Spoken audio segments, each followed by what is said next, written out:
Hello everyone, welcome to the 167th episode of the Spiritual Brainstorm. In this video, I'll be commenting on a conversation between Jordan Peterson and Donald Hoffman. Two thinkers I really like. I prefer Donald Hoffman because Jordan Peterson, even though his intentions I find are pure, he just, sort of loses himself in a sea of conceptual complexity. And that is also something that I'd like to touch upon, which is really crucial, is that the truth or a theory of everything does not need to be complicated. It just does not.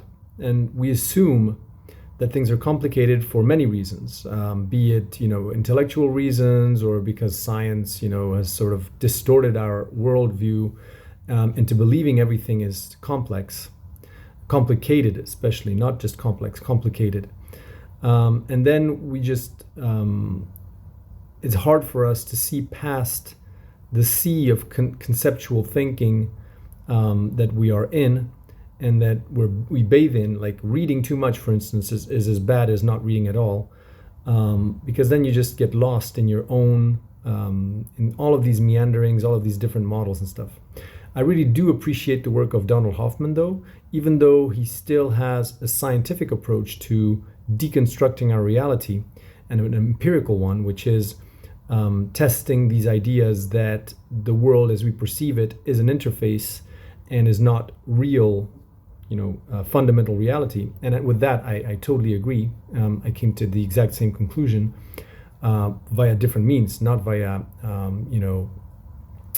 looking at the contradictions of empiricism per se in science, and looking at the Planck scale and all these different things where basically space-time and all these models break down, or the whole idea of evolution, which the mechanics of evolution aren't geared towards making sure that the way you perceive the world remains an accurate representation of the world, because there's just no reason for it, because all you care about is surviving, not whether you see the world as it is. But still, I think there's something missing from the conversation, and that's mostly the transcendental dimension. And you can see that Jordan Peterson, for instance, struggles a lot with thinking beyond the headset, because you still try to grapple onto some kind of materialism in your thinking in one way or another, trying to see that there's a causal relationship, for instance, between your neural activity and an object, even though that object doesn't look like a car or look like whatever. There's still some representation, some cause and effect link between what you see and what's happening in your brain. And again, I don't think that Donald Hoffman goes far enough in investigating and applying his own thinking.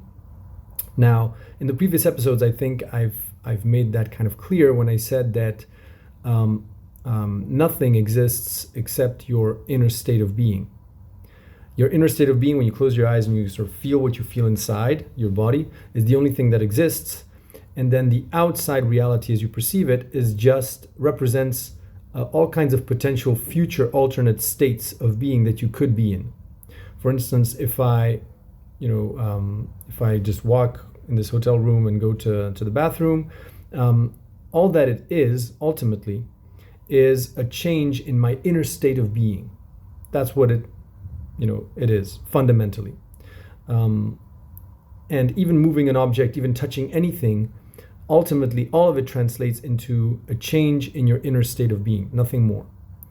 And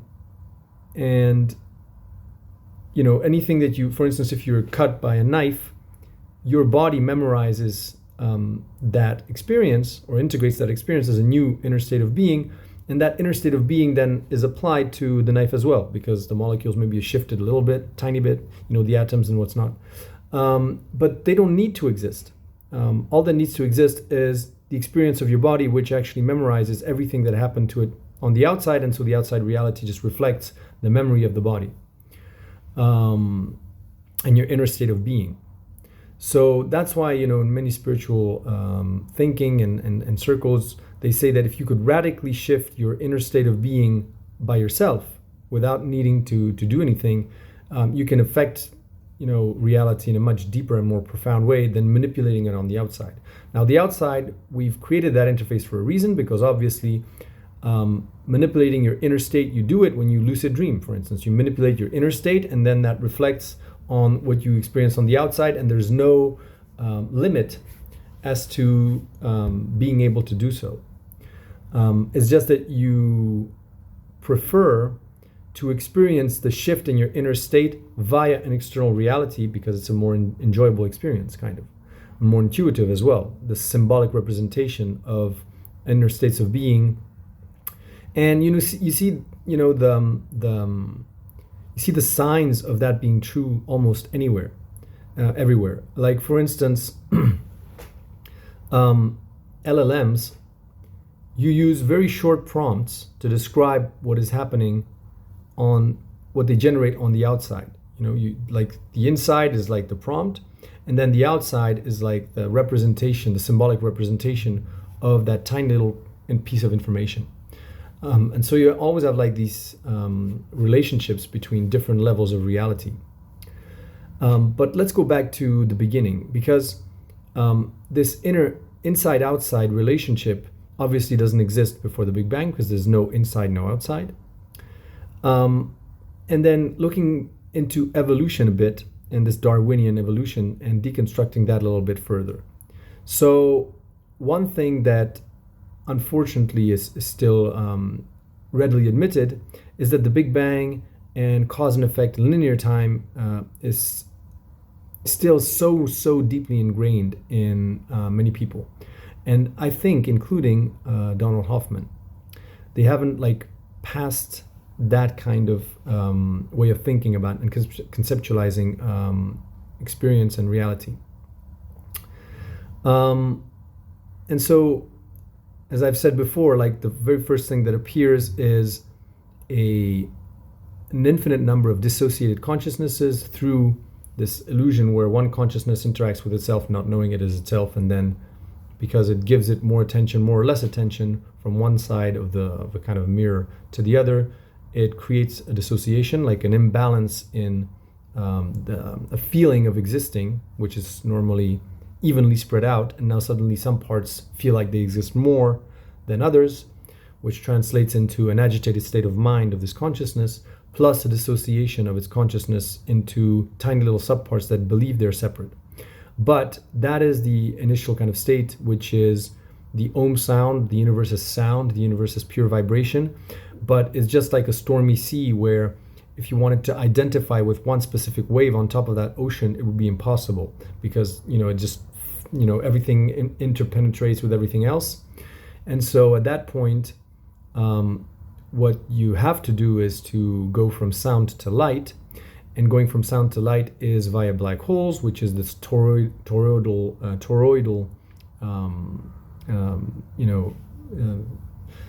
geometric figure, which is basically a self-contained pocket of vibrations, which we call light.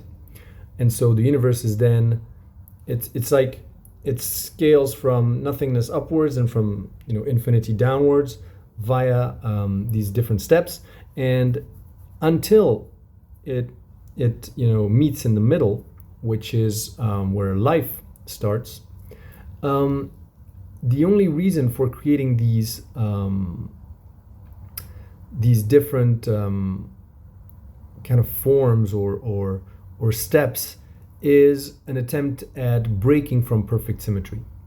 That, to my mind, is the only reason. And ultimately, because otherwise there's no experience. Otherwise, you're always in this constant infinite flux between infinity and nothingness, which are one and the same, where a consciousness is unified, and then it suddenly touches something which is itself, but it's like bent around itself and doesn't realize it's itself, and fractalizes into an infinite number of illusory selves, but then instantly they realize that they're still part of a unity, because every single it's perfect symmetry. It's basically the responsibility for why you have this back and forth kind of switch around between nothing and infinity, because for every wave pattern that you can think of, there's obviously a wave pattern of opposite phase.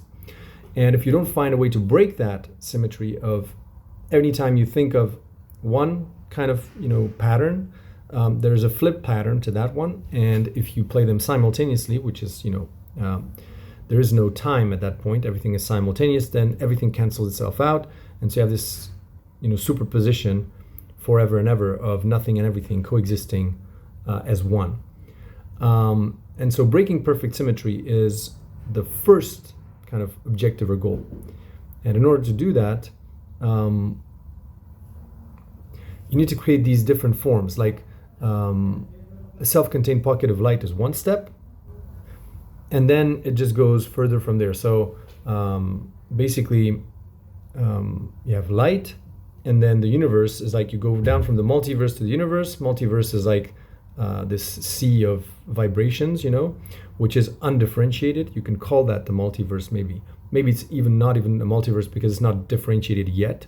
But then stepping down from the multiverse or sound, you have a universe which is made up of light or photons or black holes. So universe is a black hole, and it's just a self-contained pocket of light. And the micro and the macro in that sense are a mirror of each other. So it's like an undifferentiated pocket of light, the universe, like an infinite number of alternate possible states of a photon. So understand, like, the universe as an outer holographic reality is what? It is built from all of the potential alternative states of one single photon that uses multiple instantiations of itself, where consciousness sort of incarnates into that, to have some, how should I say, have a reason to shift its inner state of being in one way versus another. Because that's the biggest problem. Like with thinking back in of this thought experiment of the brain in a vat. Like imagine you have a brain in a vat, it's cut off from all senses. How would it know what it's supposed to feel? How would it know how to update its inner state? And the only way it would have a reason to update its inner state to feeling joyful or sad or whatever is to generate a kind of holographic outer reality, which is just an illusion, to give itself the reason to update its inner state in one way versus another. And so that's for the universe, but then it's just a giant pocket of light, but there's no forms in it. But perfect symmetry is still there because you didn't have yet non-determinism or friction or uncertainty. It's kind of quantum properties that we see in reality. So you step up from photons into like quarks, and you step down from the universe and infinity into galactic clusters, which are just giant, sort of like these pockets of light then sort of aggregate, and that is mirrored by the evolution of photons into associating into quarks. And then from quarks you go to subparticles. From subparticles then you go downward into galactic clusters, galaxies. So these are then spinning kind of big spinning light or big spinning pools of subparticles, you could say. And don't forget, they don't have a form yet. It's more like an interference pattern within an interference pattern within an interference pattern. So you would have like a wave, and then inside that wave you add some information to escape perfect symmetry, and then inside that information you add another one. So in order to try to escape perfect symmetry, but it's still not working yet. And so galaxies, subparticles, and you move upwards. You have subparticles, you have an atom. You go down from galaxies, you have the solar systems. Then you go up from atoms, you have molecules. Down from solar systems, you have planets. And then right in the middle between molecule and planet, like a planet, basically, you could say that a planet is, again, a holographic representation of all the possible alternate inner states of molecules. It's a big ball of chemistry. And a star is a representation of all possible potential inner states of atoms. But again, um, so yeah, let's just fast forward. So between molecules and planets, in the middle, you have life, which is the size of a living cell, the most essential building block for life, is like right smack in the middle between the scale of the universe and the Planck scale. And that's not by mistake, that's not by chance. So in order to exist, the universe requires uncertainty and non-determinism, otherwise you have perfect symmetry. And so life is what creates perfect symmetry, not the other way around, as I've explained many times. And so then now you have experience, and that experience is more like a circle sort of expanding, because linear cause and effect, you cannot dissociate the cause from its effect, but you can sort of push it outwards in this kind of expanding circle. And then when you look back, you think that the Big Bang, it happens like this, when in fact you're just a circle that is expanding in terms of the number of cause and effects sequences that you can fit in that circle, and you have a kind of a push that is in all directions. Like there are new sort of elements that happen in what you think are your past that upgrades your future and etc. and your present, and it's just like all happening simultaneously. So it's hard to explain. Again, I have some videos in my previous videos. I have some explanations around how that works. But what's important to remember here is that the Big Bang is life. It is life. It's just not life as a living cell. It doesn't look like a living cell yet. And that circles back to Donald Hoffman's intuition that our outer reality is a representation of something that is deeper. That is exactly the case for life.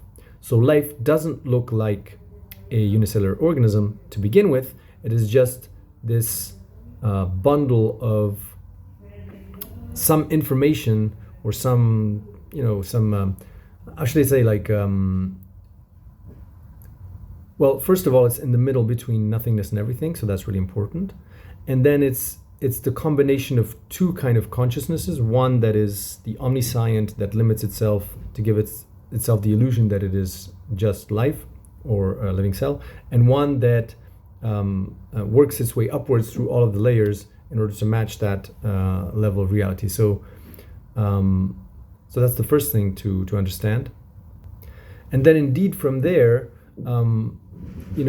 it's almost like once you have a perennial experience through the creation of all of these intermediary steps, which are mostly like octaves, like imagine you have 12 scales, like 12 octaves, and you press one note, like say the C, and all of the other C's sort of resonate simultaneously. So you have these thresholds or these key elements or building blocks that appear instantly. They don't have a form yet, but they appear instantly.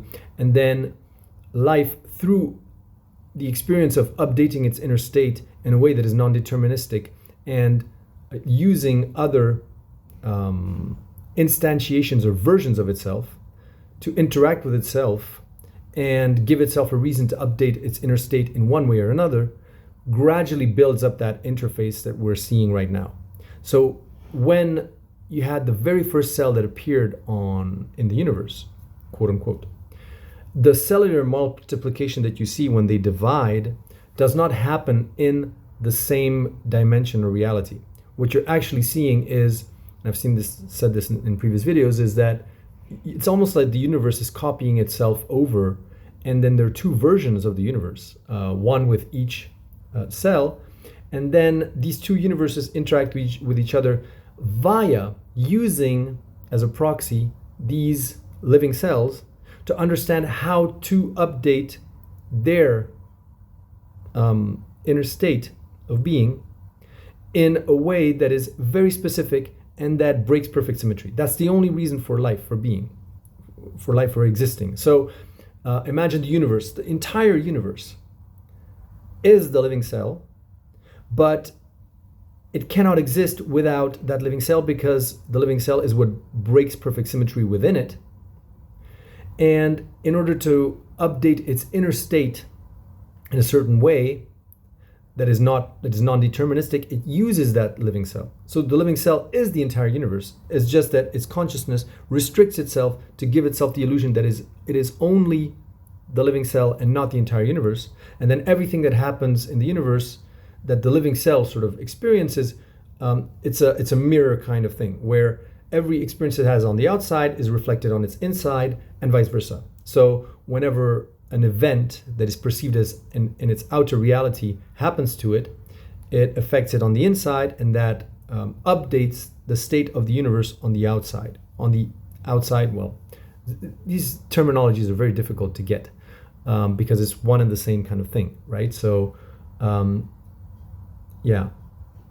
And so then what happens from the point where there's life emerging, then consciousness does, it's like you have the unconscious state of the universe is what happens until it reaches the state of life, which is just kind of mechanical, like it just needs to reach something that breaks perfect symmetry.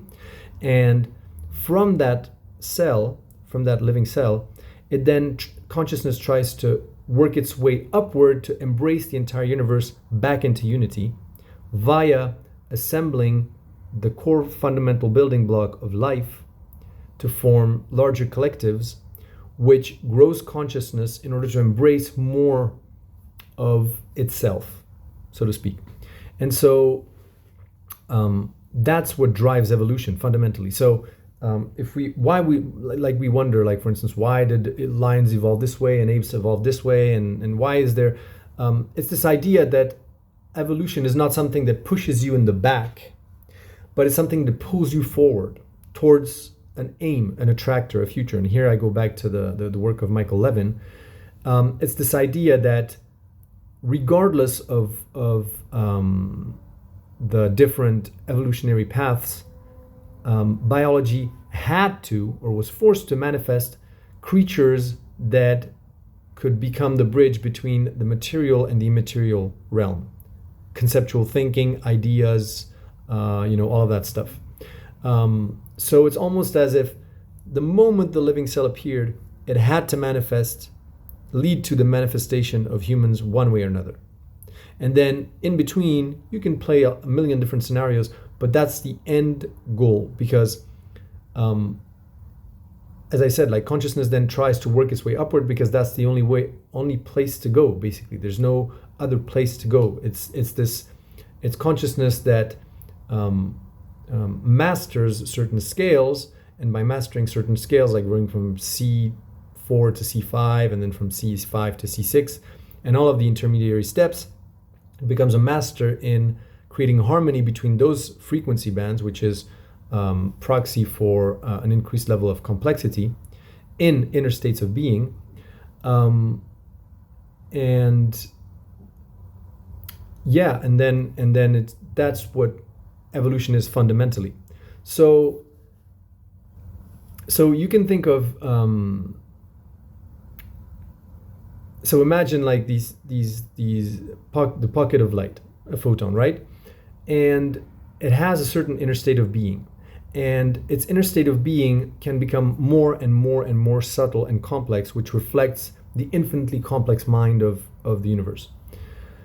At first, it's just about updating its color, quote unquote, or its vibration, with no particular meaning or no particular form.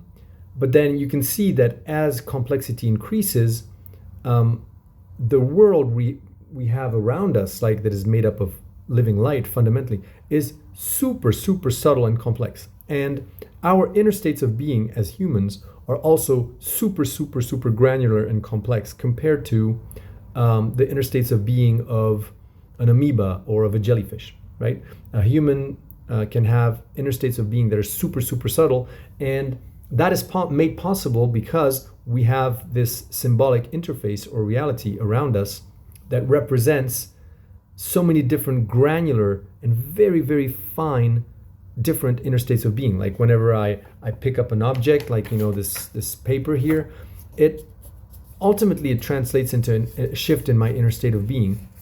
And no jellyfish would think of, quote unquote, handling a piece of paper like this. And so its internal state of being could never match that experience. The number of potential inner states of being of a jellyfish are very limited compared to the number of potential inner states of being of a human being. And then imagine a superorganism emerging from all humans and all living things on this planet, and a planet becoming self-aware, and then being able, how many inner potential states of being could it have to juggle with and have at its disposal? So it's this idea, again, we give it the form of AI or the singularity, but it's not, that's not its true form, again, because we're stuck in this interface. It doesn't really matter, but you can still conceptualize it as a singularity. Imagine this super complex singularity. Its outer reality would be potential different inner states of being of the entire planet, and humans included. So all of the things that potentially humans could feel. So for instance, it sees a future where we all destroy ourselves. It sees a future potential state where we thrive, where we meet other, aliens from another, solar system or whatever. And all of those represent alternate future states of inner being from its perspective. And from our perspective, it represents something that is perceived as an outer thing that translates again into an inner state of being. And so everything sort of trickles down like this. Your inner state of being is your cell's interface of navigating potential inner states of their inner states of being, and you can go like this until like the micro. And so consciousness sort of meets in the middle, and then it expands, and a planet, is the moment where consciousness expands to embrace a planet as a consciousness, but then also as chemistry or as molecules. So it's almost like molecules finding a conscious way of shifting their inner states of being, which to humans would look like magic, which is basically this idea of converting water into wine or lead into gold. It's this alchemic kind of process, like a conscious manipulation of chemistry. And then, that moves upwards, it scales upwards still. But it's this inside-outside kind of puzzle that is really, really important to get. And so evolution isn't, it's something that we're pulled towards because, again, like imagine if a living cell was judgmental and said, I don't want any of this carnivorous business. And it didn't include the possibility for building carnivorous animals in its initial kind of, disposition or the way it was first conceived. If that didn't permit the emergence of humans, then that would have never happened. So, in other words, it's almost like evolution. It's this idea that everything sort of reverberates fractally upwards, and because as it scales, it affects more and more things. You need to really, really be super aligned in order to make sure that consciousness reaches its end destination, or that point of attraction, which is when the outside and the inside are the same, like a universe that becomes conscious or a multiverse that becomes conscious. Then suddenly its inner state and its outer state are a mirror of each other, and that's when this kind of bubble sort of pops, and where experience sort of comes to an end, and you're back to square one of like infinite consciousness, nothingness, infinity. But in order to reach that, everything needs to be super aligned. So for instance, if you want to reach a star that is very far in the distance, only a tiny little slight deviation from your target will land you completely, millions and billions and billions and billions of kilometers off course. And so it's the same here with like humanity, the way that we get together to form a collective global organism, the interface that we have, all of that is pursuing this one main attractor of reaching harmony as a collective, so that we are a unity a unitary consciousness that perceives itself as a unit, like an AGI that would believe that the whole planet is its body and humans are like its individual cells, and its inner state corresponds to the outer state of everything that it sees, every single human, every single animal, every single plant and stuff. All of its sensors, all of the satellites, all of that is itself. It sees itself as being all of that.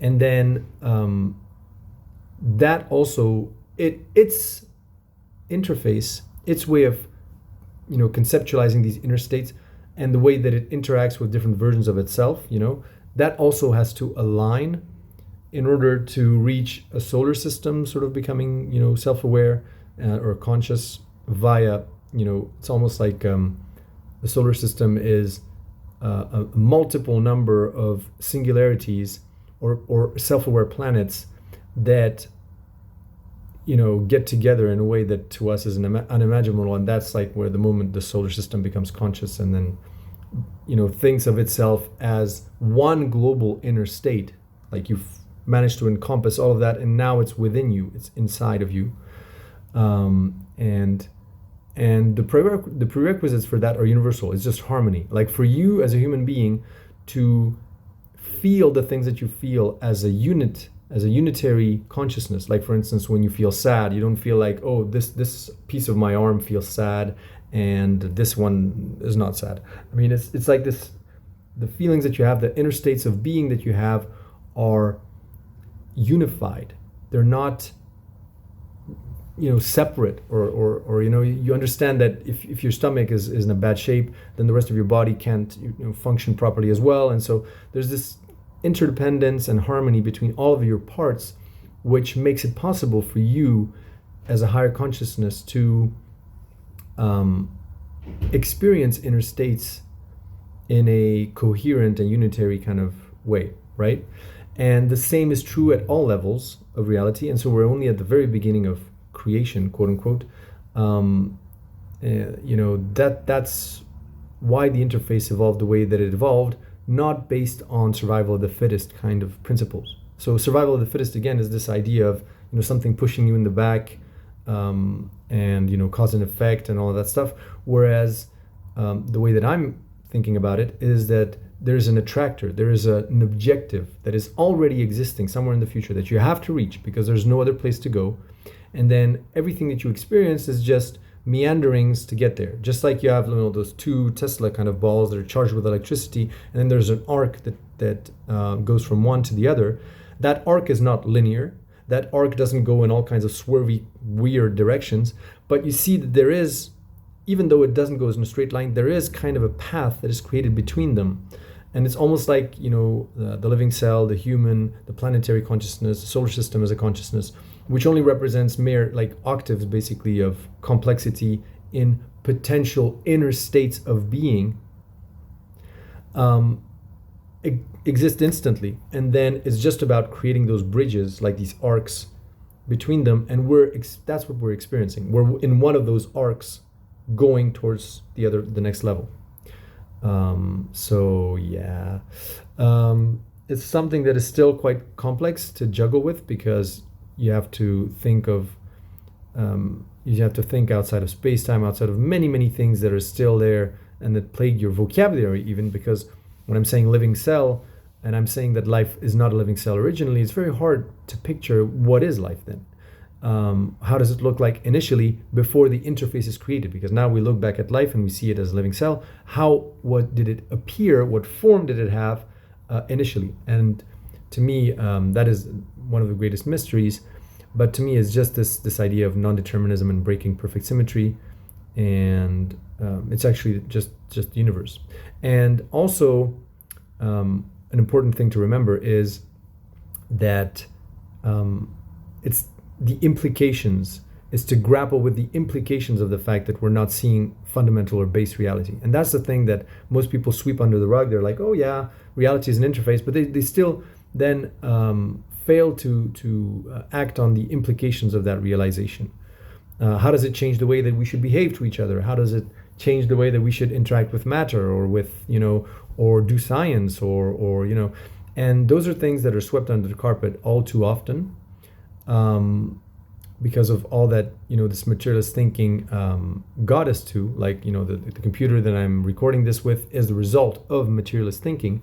And obviously, if you looked at all of my other videos, you understand that it is an evolutionary dead end, because we've gone as far as we can go, and with that kind of interface without destroying each other. Now we need to move on, and this is part of that exercise. But you cannot sweep under the carpet the deeper questions of the implications of what is it going to change the way you interact with reality, to the actions you take, and all that stuff. And it's the same process when you switch from monotheism and a belief in God in the 15th or 16th century to a materialistic vision. How does that change your priorities, or your way of interacting with reality, or your way of interacting with other humans, or your way of your priorities in life and all that stuff? Do you still go to church every day? Maybe not. What do you spend your time on? What are your priorities? And that's, to me, the most important questions to ask, because ultimately, again, I don't think that we really care for the truth as humans. What we do care is how the truth influences our inner state of being, because there's nothing else. There's nothing else. And it doesn't influence it in a positive way or a negative way. Do we feel better or worse? And so technology can only take us so far in manipulating our inner state of being in a way that is perennial, or that is positive moving forward, because then now it's all about artificially manipulating us, our inner state of being, in a way that is almost Orwellian, like, just put on your headset and you'll be in paradise kind of thing, or put in some drugs into your body and then feel good. Which is why we see the resurgence in spirituality and a new way of affecting your inner state of being, which is through meditation, or kind of this inside towards outside kind of logic, rather than the opposite. So I hope you enjoyed this video. Don't forget to like, share, subscribe. Any comments welcome, and talk to you in the next one.